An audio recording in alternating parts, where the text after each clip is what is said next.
students, how are you all? Hope you all are doing very good. Today students, we are going to start our 11th chapter of class 6, which is about light, shadow and images. Okay, let's start the chapter. Light is a form of energy. It enables us to see things. If there is no light, we cannot see anything. We cannot see in the dark. It spreads out from any source in which it is produced. When light falls on any surface, it reflects the light, and when this reflected light falls into our eyes, we are able to see that object. If light does not reflect and does not fall on our eyes, we cannot see the object.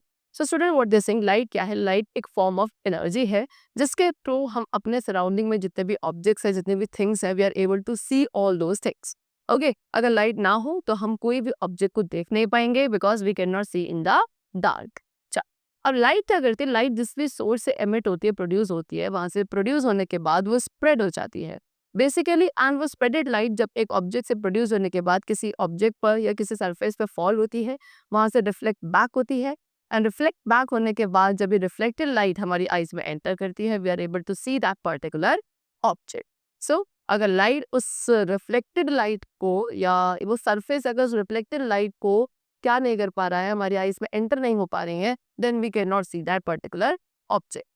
Now sources of light. Light के mainly two sources हैं, that is natural source and man-made source. Natural sources वो sources होते हैं जो हमें naturally present है nature में, that is not man-made basically. Okay, so जैसे कि sun क्या है? sun एक natural source of light है and ये हमारे planet earth पे main source of light है. sun हमें heat भी provide करता है. Moon also give us light but it is on its own. अगर हम बात करें मून की, तो मून भी एक नेचुरल सोर्स ऑफ लाइट है, लेकिन उसकी अपनी खुद की लाइट नहीं है. ओके, मून क्या करता है? जो लाइट रेज सन की उसके ऊपर फॉल होती है, उन्हें रिफ्लेक्ट बैक करता है. Then next we have man-made sources like candle, lamp, bulb, tube light, fire. These all are the man-made sources of light. ये क्या करते हैं? लाइट प्रोड्यूस करते हैं जब भी हमें लाइट की रिक्वायरमेंट होती है. Then luminous and non-luminous objects. So luminous objects वो objects है जो अपनी खुद की लाइट प्रोड्यूस करते हैं, like sun, bulb, candle, fire, firefly. These all are the luminous object because इनके पास अपनी खुद की लाइट होती है. Non-luminous objects वो objects है जो अपनी खुद की लाइट प्रोड्यूस नहीं करते हैं, okay, because they do not have light of their own. Right, ये क्या करते हैं? किसी भी एक ल्यूमिनस ऑब्जेक्ट की लाइट जब इनके ऊपर फॉल करते हैं, ये उसी को रिफ्लेक्ट बैक करते हैं. Example planets, wood, stone etcetera. These all are non luminous object. We can include moon also in non luminous object only. Then next we come to what? Transparency of object. So based on the transparency, अगर हम transparency के base पे देखें, so object को हम 3 categories में classify करते हैं, like transparent, translucent and opaque objects. First of all, we are going to talk about transparent objects. So transparent objects allow the light to pass through them completely. Transparent objects वो objects है जो अपने through light को completely pass होने देते हैं. For example, glass, air, pure water, etc. These are transparent objects. Then next we come to translucent objects. Translucent objects क्या कहते हैं? Light को pass होने देते हैं लेकिन completely नहीं, partially. Okay, so they allow the light to pass through them partially. Example, butter paper, frosted glass. These are the examples of translucent objects. Then next we come to opaque objects. Opaque objects does not allow the light to pass through them anyhow. यानी कि उनके through light बिल्कुल भी पास नहीं हो सकती, partially भी पास नहीं हो सकती. They completely disallow it. Okay, see, so the objects which do not allow light to pass through them, they are called opaque objects. For example, wood, plastic, metals, etc. Then next we come to rectilinear propagation of light. Light की rectilinear propagation की बात करते हैं. So the rectilinear motion occurs in the straight path. Light also moves in a straight line, and this is called the rectilinear propagation of light. So what they're saying कि जो rectilinear motion होता है वो हमेशा straight path में होता है, यानी कि एक object अगर कभी भी straight path में move करता है, that means it is in rectilinear motion. And similarly light भी क्या करती है? रेक्टिलिनियर मोशन में ही होती है, यानी कि वो हमेशा स्ट्रेट लाइन में ट्रैवल करती है. And this property of the light is only known as rectilinear propagation of light. Okay, images and shadows are formed due to the rectilinear propagation of light. ठीक है, rectilinear propagation of light के through ही क्या images and shadow का formation होता है. And अगर उस light का जो स्ट्रेट पाथ है वो ऑब्स्ट्रक्ट हो जाता है बीच में, तो लाइट क्या नहीं कर सकती? आगे मूव नहीं कर सकती है. Now next we come to what? Shadow. Shadow is what? Shadow is the black or dark area of an object when it falls in the way of light. Shadow क्या है? शेडो किसी भी एक object का वो dark area होता है, वो ब्लैक एरिया होता है, जो कब फॉर्म होता है, जब भी वो ऑब्जेक्ट जो है लाइट ऑफ पाथ के बीच में आता है, यानी कि बेसिकली लाइट के पाथ को ऑब्स्ट्रक्ट करने वाले ऑब्जेक्ट की जो शेडो बनती है, सॉरी जो डार्क एरिया बनता है in the opposite direction, that is a shadow of it. Shadow हमेशा क्या बनती है, जब व्हेन एन ऑब्जेक्ट ऑब्स्ट्रक्ट और blocks the path of light, जब हमेशा एक ऑब्जेक्ट क्या लाइट के पाथ को ऑब्स्ट्रक्ट कर देगा, ब्लॉक कर देगा, तब हमारा शेडो का फॉर्मेशन होता है। एंड शेडो के फॉर्मेशन के लिए these are the essential requirement. Number 1 source of light, object and screen. There is no shadow in the dark. Darkness में यानी कि अंधेरे में कभी भी शेडो का फॉर्मेशन नहीं होता है। Shadow vary in size and related to the proportion of the object with respect to the source of light. Shadow क्या होती है, शेडो आपकी ऑब्जेक्ट की पोजीशन के अकॉर्डिंग या साइज के अकॉर्डिंग क्या and with respect to the source of light क्या होती है, वेरी होती।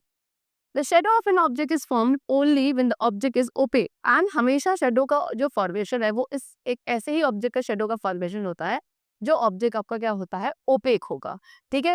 एंड इट मे और may not resemble the actual shape of the object. And shadow हो सकता है कि जो एक्चुअल शेप है ऑब्जेक्ट की उसको रिजेंबल करे एंड हो सकता है ना भी करे। Then next we come to eclipses. The partial or total blocking of light of one heavenly body by another is known as eclipse. So जो लाइट का जो पाथ है वो जब पूरी तरीके से या पार्शली ब्लॉक हो जाता है किसी एक हेवनली बॉडी का, एक हेवनली बॉडी का जो लाइट पाथ है उसको कभी जब दूसरी हेवनली बॉडी पूरी तरीके से ब्लॉक कर देती है, पार्शली ब्लॉक करती है, तब वहां पे क्या होता है, एक्लिप्स बनता है। एंड बेसिकली हमारे नेचर में दो एक्लिप्सेस होते हैं, that is solar eclipse and lunar eclipse. So first of all, we are going to talk about solar eclipse. In the solar eclipse में moon का shadow on the earth. moon जो है अपनी shadow बनाता है earth पे, या हम कह सकते हैं moon जो है sunlight का जो path है उसको block करता है to reach the earth. So जब sun, moon and earth तीनों की heavenly bodies एक straight line में होती है तब वहाँ पे solar eclipse होता है। And solar eclipse में moon जो है वो sun and earth के बीच में होता है। As you can see in this figure also, this is sun and this is earth and the moon is between these two heavenly bodies. Now, as we know the sun is source of light, the moon becomes the opaque object and earth becomes the screen. तो sun तो हमारा source of light है, okay, and moon opaque object है जो कि दोनों sun के path के बीच में आएगा, and earth जो है वहाँ पे screen बनेगा जिसपे वो object shadow cast होगी। Then next we come to what lunar eclipse. So lunar eclipse कब होता है, when the sun, earth and moon comes in a straight line. So जब sun, earth and moon तीनों straight line में आते हैं, there the lunar eclipse occurs, okay, and lunar eclipse में earth जो है वो moon को cover कर लेता है and उसकी shadow cast करता है। So during the lunar eclipse के दौरान earth जो है वो आपके moon and sun के बीच में होता है। You can see this is the earth, this is moon and this is sun. So अब यहाँ पे सन क्या है, सोर्स ऑफ लाइट है। अर्थ आपका क्या बनेगा, अर्थ आपका वो ओपेक ऑब्जेक्ट बनेगा जो कि क्या करने वाला है, ऑब्स्ट्रक्ट करेगा सन के पाथ ऑफ लाइट को, and the moon will become the screen, okay. चलो, now next topic which we are having is pin hole camera. See, the pin hole camera works on the principle of the rectilinear propagation of light. So pin hole camera जो है light के rectilinear propagation property पे क्या है, आपका work करता है। ये हेल्प करता है to understand how a image of an object is form, कैसे एक ऑब्जेक्ट की इमेज का फॉर्मेशन होता है। That is being understood by the principle of or by the concept of pin hole camera. So to make a pin hole camera, pin hole camera बनाने के लिए हमें एक वाइट कार्डबोर्ड चाहिए, tube, black chart paper, one less white tube and the tracing paper. तो सबसे पहले हमें उस वाइडर ट्यूब को लेना है और उसके एक एंड को ब्लैक चार्ट पेपर से कवर करना है। उसके बाद एक छोटा सा होल बनाएंगे हम उसके सेंटर में, क्या पिन या निडल के थ्रू, एंड देन जो दूसरा एंड है लेस वाइट ट्यूब का, जो दूसरी लेस हमने वाइट ट्यूब ली थी एक और, उसके एक एंड को हम कवर करेंगे ट्रेसिंग पेपर के साथ एंड देन उसको स्लाइड करेंगे in the wider tube. Okay, अब हमारा कैमरा रेडी है। अब कैसे हमारा पिन होल कैमरा वर्क करता है, सो जब आप क्या लेंगे, एक कैंडल को लेंगे एंड उसको एक फ्लैट सरफेस पे रखेंगे। उसके बाद आपको कैमरा को, पिन होल कैमरा को उस कैंडल के फ्रंट में रखना है, सो दैट जो कैमरा का जो होल है वो कैंडल को फेस करे। Then now look it into in keeping the one eye close. अब हमें इसकी तरफ क्या, उस कैंडल फ्लेम को देखने की कोशिश करनी है by keeping one eye close, ठीक है। सो हम क्या देखेंगे, we are able to see the image of the candle on the screen made of the tracing paper. So आपको उस कैंडल की इमेज जो है वो कहाँ पे देखने को मिलेगी, स्क्रीन पर देखने को मिलेगी, जो आपने ट्रेसिंग पेपर से बनाई थी। एंड ए इमेज जो होगी इन्वर्टेड होगी। अब आप धीरे से क्या कर सकते हैं, जो इनर ट्यूब है उसको स्लाइड कर सकते हैं एंड इन एंड आउट कर सकते हैं सो दैट आप अपनी इमेज को और ज़्यादा क्लियर कर सकें। Then mirror and images. So when light falls on the opaque object, जब भी लाइट ओपेक ऑब्जेक्ट से फॉल करती है वो लाइट वहां से बाउंस बैक हो जाती है, रिफ्लेक्ट बैक करती है। सो जब हम मिरर पे देखेंगे लाइट हमारी बाउंस बैक करती है आईज के अंदर एंड हम अपने फेस को देख सकते हैं in the mirror. So we can see things when the reflected light reaches to our eyes. तो जब रिफ्लेक्टेड लाइट फिर हमारी आईज में एंटर करती है we are able to see those particular objects. And ये इमेजेस जो रिफ्लेक्टेड लाइट के थ्रू बनती है इनको कहा जाता है reflections of the real objects. So जब लाइट आपके एक smooth and reflecting surface of the mirror पे फॉल करती है वो हमेशा एक वेल डिफाइंड लेकिन डिफरेंट डायरेक्शन में बाहर रिफ्लेक्ट होती है and this is known as reflection.